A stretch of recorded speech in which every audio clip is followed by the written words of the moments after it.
Dhambi siyo matendo, dhambi siyo mawazo, wala dhambi siyo maneno.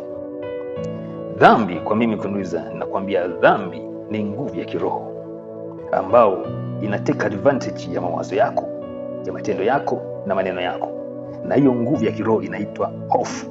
Hofu ndio dhambi ambayo imeitesa dunia toka mwanzo baada ya Adam kutokutii Mungu. Unakumbuka ya kwamba baada ya Adam kula lile tunda, Biblia inasema dhambi iliingia ulimwenguni.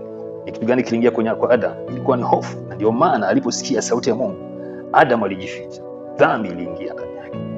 Ile dhambi, ile hofu ikajenga uadui na Mungu, kwa ikaanza kumtafsiri Mungu kama ni Mungu ambaye anaweza kukupiga, kuua, kuangamiza kwa sababu ya ile hofu.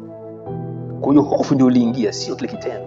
Ndio maana Biblia inasema baada ya Adam kula lile tunda au kutokutii, dhambi iliingia ulimwenguni na ikawatafuna uzao wake wote. Kwa hiyo hofu iliingia kwa Adam mpaka na uzao wake wote, na mpaka sasa hivi dunia inaishi kwa hofu. Na ndio maana unakuta watu wanauana, watu kuna ubinafsi kwa sababu ya hofu ndio iliingia.